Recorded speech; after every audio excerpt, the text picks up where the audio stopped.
Hello, nurturing parents, and welcome to the Nurturing Parent Podcast. We are excited to have you join us because we are celebrating Earth Day today. Well, we're not celebrating, but this episode is going to be in honor of Earth Day that is coming up next Monday, April 22nd. And if you've been a listener of the Nurturing Parent, you might know that this is one of our favorite holidays. This is also one of our favorite seasons, and we are just loving right now. So much so that this morning I read that it was going to be 75 degrees out, so I was like, we have to walk to school, even though it's almost 2 miles away. And so I made breakfast and I set up my girls' little red wagon and I gave them breakfast on wheels on the way to school. I felt very proud of myself and it was really nice. It was a little outgoing because it's all uphill and I was very tired and I was dripping in sweat, but it was a really good memory. Yes, as you can see, we love this time. Like in the summer, it's a little too hot for me, but right now is perfect. Anyways, back to the episode. Today, we are going to be celebrating Earth Day by talking about how we can help raise stewards of the earth. If you're interested in learning how you can guide your little to becoming a steward of this earth, stay tuned as we dive into that in this week's episode. You ready? Let's get into it. Hey, Mama. Welcome to the Nurturing Parent Podcast. Do you want to end the constant battles for bath time? Do you find yourself emotionally exhausted at the end of the day? Do you wake up with big hopes for a smooth day of fun with your little ones, only to face an early morning meltdown because you peeled their banana the wrong way? Silly you. Silly you. Hey, I'm Serena. I'm a mama of 2 little ones, and as a new mama, I constantly questioned myself. I wanted to make sure I was raising respectful kids while also building a strong bond with them. But I discovered that I had to unlearn my ideas that punishment was the way. With Lisa's encouragement, I've been practicing a respectful and gentle parenting approach, which is strengthening our bond as a family. And hi, I'm Lisa. Amma means grandmother in Icelandic. I am a mama and an amma. And I have over 40 years of experience in childcare and parent coaching. And I am so excited to share the knowledge I've gained over these years with you. Together in this podcast, each week we will explore some easy to implement skills you can add to your parenting tool belt to help you create a happy, thriving family. Hello, hello. All right, the third in our series about the importance of outdoor time, all in honor of Earth Day, which is next Monday. So today we're going to do the third of this series of 3, all about the importance of raising stewards of the earth. And of course, as I said last week, Earth Day is April 22nd, and we hope that you are practicing a lot of these things throughout the year, every day. It's not just something to think about once a year. It's something we all need to be thinking about all the time. So, what is a steward? What does this mean, raising stewards of the earth? It's a term that I heard quite a few years ago. I think it was either from David Suzuki, Canadian, huge leader in earth stewarding, earth stewardship, or it might have also been Richard Louv, who works a lot with the children area of, making sure our children are outdoors and learning about outdoors. But I heard this term many, many years ago, and I love it. So let's look. A steward. We're going to look at what a steward of the earth is and how to get there, how to get our children there. And then some very simple ways, some simple and some a little trickier, but most of them are really simple ways that you can involve even your tiniest toddlers in learning about taking care of our beautiful, beautiful planet. So a steward is someone who takes care of something. Generally, something we care for, we care about, even that we love. I looked it up in the Merriam-Webster dictionary. Stewardship means the careful and responsible management of something entrusted to one's care, a connection to something entrusted to our care. So, what we want to do is create a connection that our children feel to the earth and to nature around them so that they can grow up wanting to care for it because they care about it, right? Yeah. What I like about this conversation before I even learn or we get into what it means and what it looks like is I just feel like being connected with earth and taking care of the earth is just a characteristic for good, kind, loving human being, adult. Nice. I'm not gonna lie. If I see somebody throw something on the floor, I'm gonna look at you a different way. If I, Litter on the ground, you yeah, mean? Yeah. yeah. The other day when we went to Disney and we were walking through the airport, this lady had a wrapper in her hand and she had a baby strapped to her chest. And I'm like, oh, looking at the baby. And she just kind of, she's walking through the hallway and just kind of lets go of the wraparound. Like, did I, you think nobody saw that? I It do just, not understand that mentality at all. yeah, just find a garbage, put it in your pocket. Entitlement, 100%. I'm going to drop this because somebody else is going to pick it up. It's their job. I'm like, what are we even doing? Oh my goodness.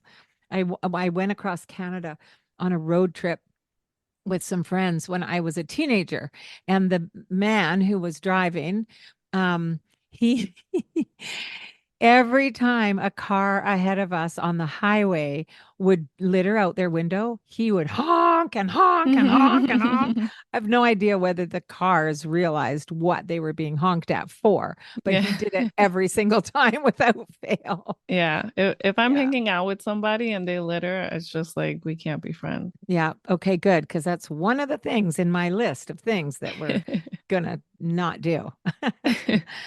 We're going to look at why. To start us off, I wanted to share this quote that I read on a site from Lesley University in a state somewhere. I don't even know which state, but it says, and I love this sentence: allow children unfettered time in the natural world. This is the best way to raise stewards of the earth. Allow children unfettered time in the natural world. What does unfettered mean? It means free. Free time to explore and to interact with the environment without adult suggested or structured activities. So forget everything we told you last week, all those fun things.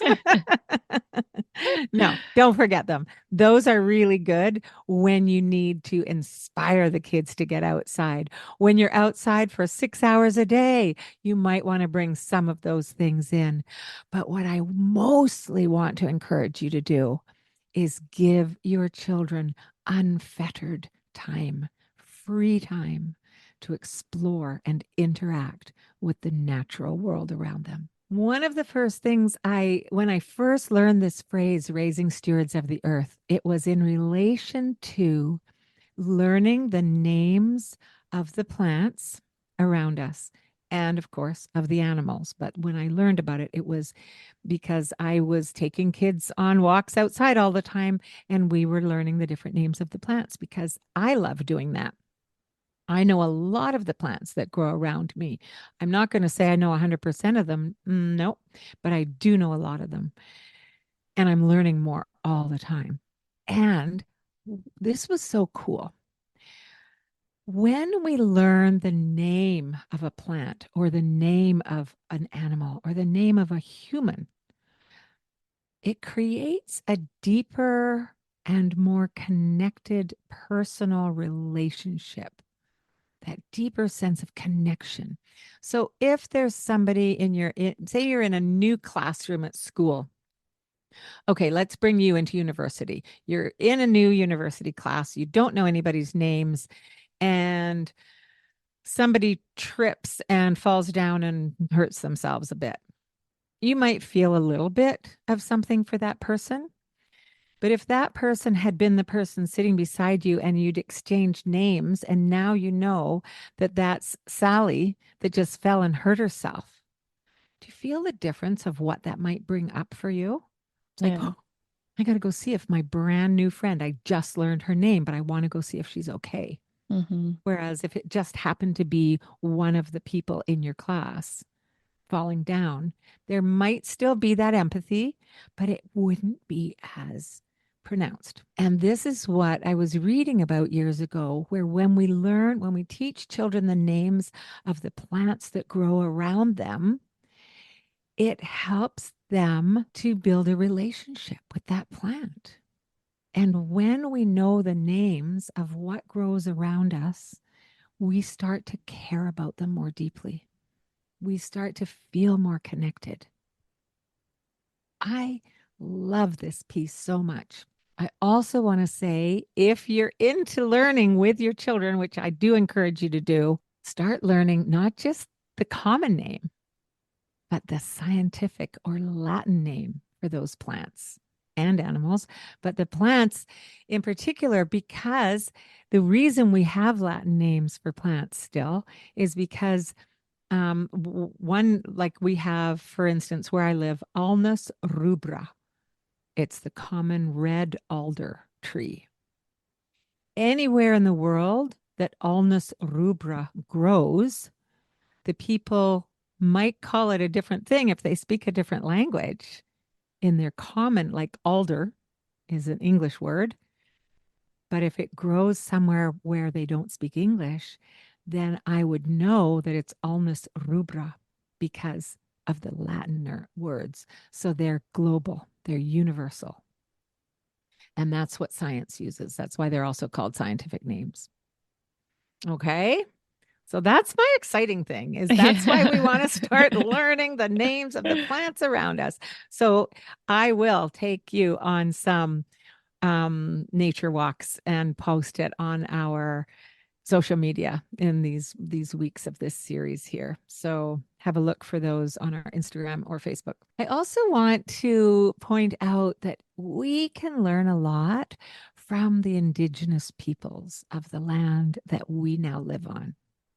There's a lot more of that awareness coming out now in our world. Thankfully, there isn't enough yet, but there's more coming. So that's good. And in the North American indigenous people, in all the different languages, they would have a word or a phrase that translates somehow to all my relations.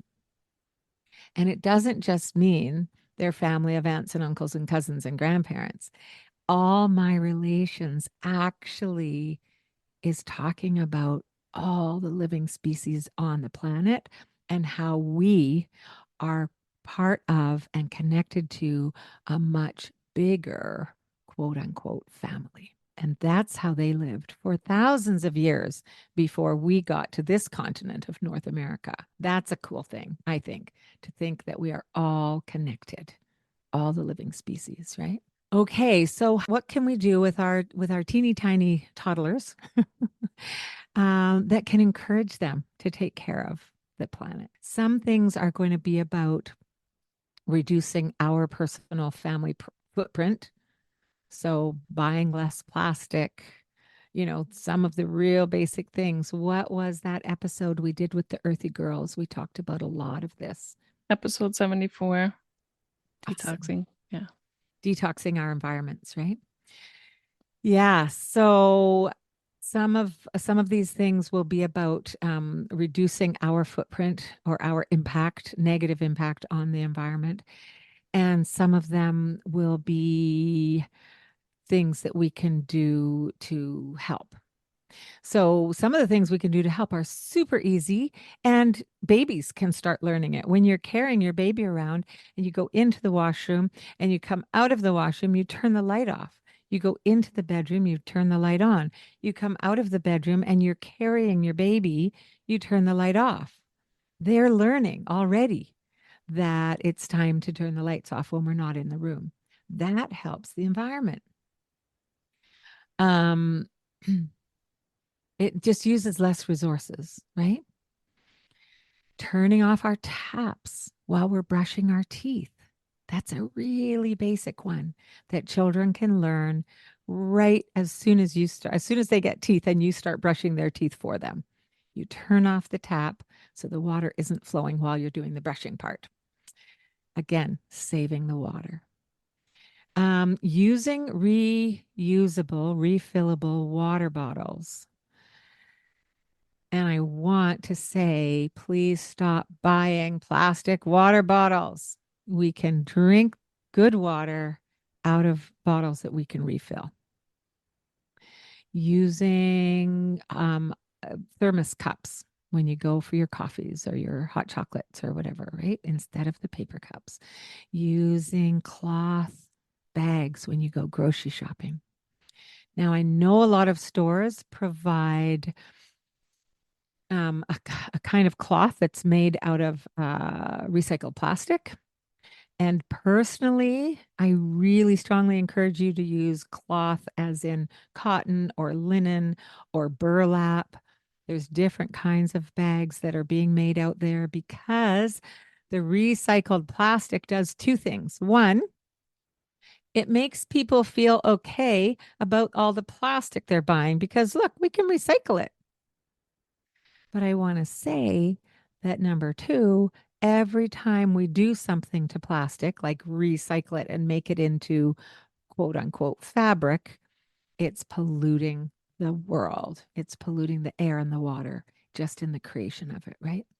And So, yeah, like we want to teach our kids about natural consequences. And if we're forgetting our reusable bags at home, a natural consequence for us is that we don't get to get a bag and that we just have to bring it in the cart back to our car. If you are driving, if you're walking, then that might be a struggle. But knowing that you have to, skip the bag if you forgot a bag and you can transfer it to mm-hmm. your car. And then from the car, you can bring a bag out from your house and bring it in the house. Or maybe you make a few trips or you have your kids help you bring the groceries. Yes, I love all of that. Natural consequence. You forget your bag, you don't get a bag. Yeah. And if you're on a walk home, but you have a stroller, well, there's lots of Yeah. places to tuck things in a stroller. Right. Yeah, I love that. It's a great point. And remember, as always, you are your child's role model. They are Mhm. learning by watching what you do. So you be the change you want to see in the world. Okay. Another few things that we can do is to make sure we are recycling our waste as much as possible. So, lots of places have plastic recycling now, definitely paper and cardboard and tin cans and glass jars and bottles. But more important than recycling is reducing the waste that we bring into our world. So think about that when you're shopping. If you can buy something in a glass jar, I encourage you to do that rather than in a plastic jar. Our dollars are our votes. Yes, thank you. Yes. Okay. And also littering, outside, indoor littering with your story there. Oh my goodness. But littering harms the environment because those, if they're plastics, they're leaching into the ground or into the water that they're in, the chemicals in the plastic or the chemicals in the paint, the colored cardboard. Like there's so much that can harm the environment. And they can also really harm wildlife. Microplastics are a really big problem. When we wear synthetic clothing, you guys, when we wash it in our washing machine and it goes down into the sewer pipes and it goes out to the sea, there are microplastics from synthetic clothing. And microplastics are being found in sea creatures that are struggling to survive. they're also causing a lot of human ailments. So that's just a whole nother thing. What can we do that's positive? Because that all sounds really heavy. um, Plant gardens. If you only have a balcony or a patio, plant a patio pots garden. You can plant flowers that bring you joy. You can plant radishes or carrots or lettuce. You can plant all kinds of things and just get your children digging in the dirt and planting things with you.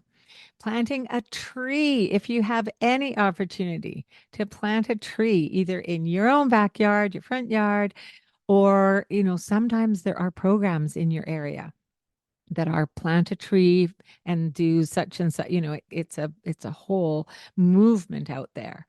And one of the cool things I learned in my research is that one large tree can produce enough oxygen for 4 people who are normally breathing, not jogging or whatever, but 4 people for a whole day. One large tree. Incredible. It's incredible. That just kind of blew my mind. So that's a beautiful thing. Plant a tree. Um, One thing, I'm talking mostly about plants here, but I wanted to touch on animals in nature. Oh, you had something about feeding the birds, Oh, feeding the yes, a wild scary story. feeding the wild geese or feeding the ducks. But it's a lovely way to get our children out into the world, aware of the animals or the bird life around them. And you have a scary story. Yeah, so we were bringing bagels and my niece got scared. Wait. You were bringing bagels to feed the Oh, birds? yes, to feed the So you birds. hadn't done your research So I yet? hadn't done my research Okay. because we have a nice park at the end of our street and it has a bay. So there's a lot of geese, ducks. And so we brought some bagels without doing our research. Um, and there's some swans. And so when we went to go feed them, my niece she got scared and she just chucked the whole half of a bagel. And then Mm. I guess a, a goose got it and you can see it like stuck in its throat. And it was so sad and I could not sleep at night. And like we Mm. were trying to go help it, but he kept swimming into the water and not wanting to come back. And somebody else went to go try to help, but he kept jumping into the water and then coming out and you can see him struggling and Mm. very sad. Thank you for sharing that really sad story. And that points to do your research. Yeah. If you have bird life or small animal life in your natural world around you, like that, ducks and geese and swans, they're very common in, ponds um, or lakes or little areas around, or even in urban areas like where you live. If you have those, please do your research and find what those kinds of birds want to eat and go and purchase those things. They're going to be some kind of seeds that, even if you had torn up the bagels, a lot of people think they can bring bread and tear it up for the birds. They'll gobble it up, but it is really not good for them, Yeah. not good for their digestive systems. They can't, it's cooked food. They're Yeah. wild animals, Yeah. right?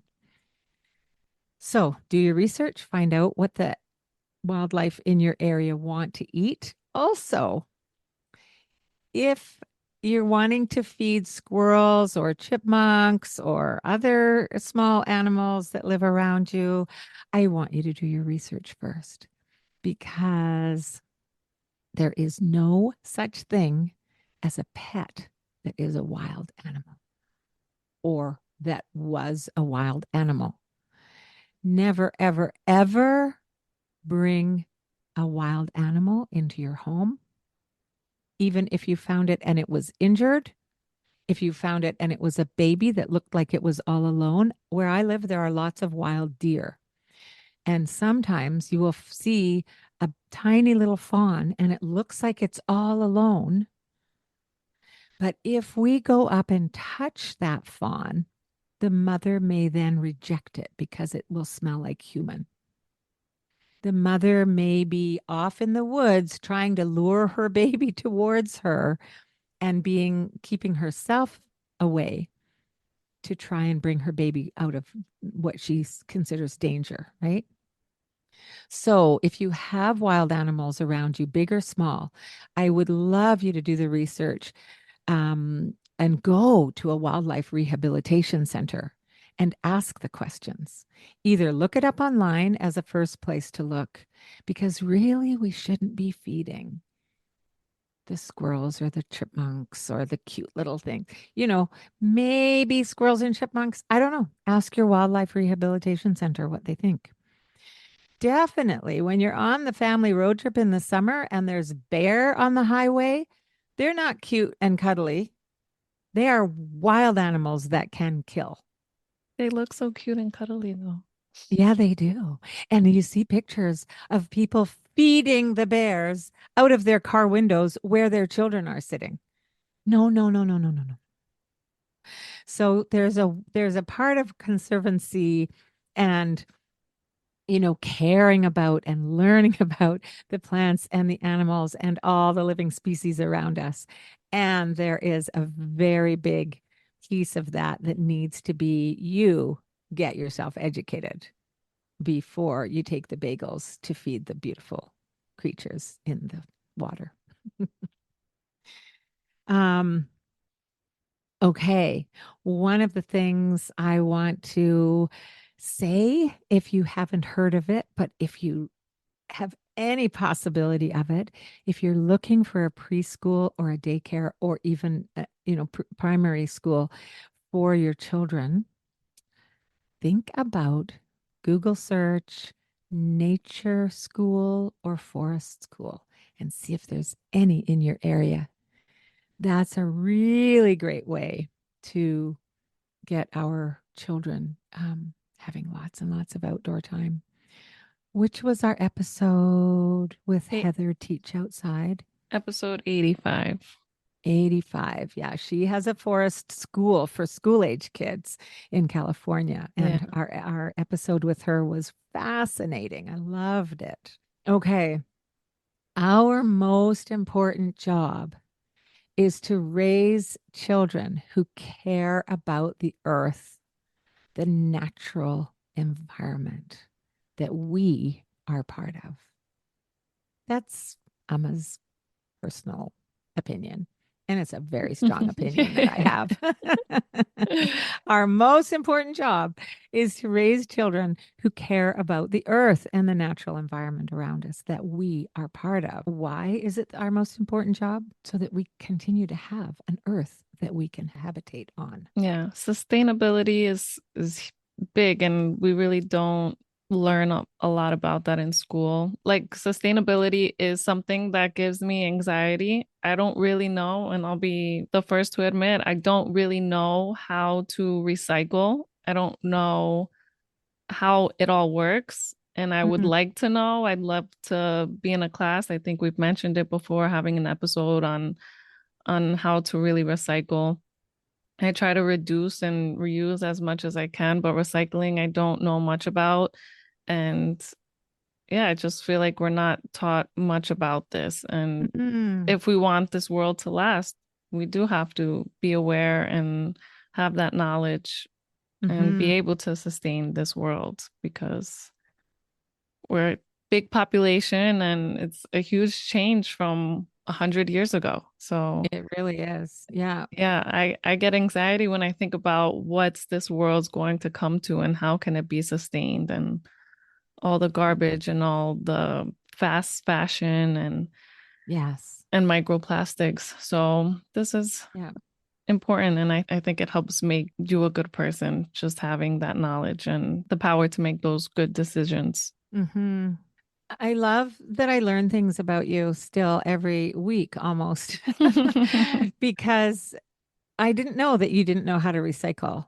And that would be a great episode to do. I grew up in a family recycling 55 years ago.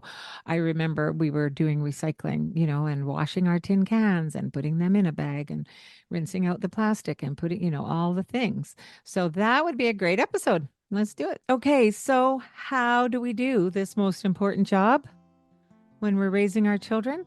We give them plenty of unfettered time to play in nature. And we take the time together to observe and research and learn about all the life forms that live around us. Why? Because we love this earth. We love our children. We want them to have a beautiful place to grow up in. And we love you. That's why we share the knowledge. Before I dive into my gems, I just want to share that we do have previous Earth Day episodes from years before. Last year we had the Earthy Girls. They taught us how to detox our homes. So those will be listed in the show notes. And now for my gems. The first one is going to obviously be that we must give our kids plenty of unfettered time in nature. And when I think back to my childhood memories, those were some of my favorite. Was just like digging in dirt and finding what I could do. Not being given something to do, but actually going out. And that's where you find the adventure. So I love that. And I definitely try to provide it for my kids. They might say that they're bored a lot in the beginning, but then once they get the hang of it, they'll let loose and explore. Number 2 is that learning names of plants and animals around us can help build a strong relationship. Then they will feel like they have that responsibility. And I'm trying to practice this. I will Google image some seeds or some plants when we find them. The Google Images is a good resource. And then my last gem is going to be that you should definitely do your research before you feed your local wildlife. So if you are going to feed the wildlife, make sure that you do your research before and that you are giving them nutritious foods, because I don't know why we think that bread is so good for ducks. All right, so we'll see you next week for a special episode because it is my birthday. So if you want to hear more about Mama Serena and get to know me a little more, make sure that you tune in next week. Take care.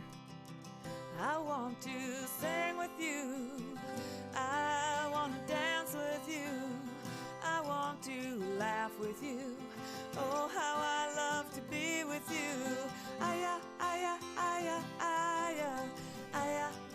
I do.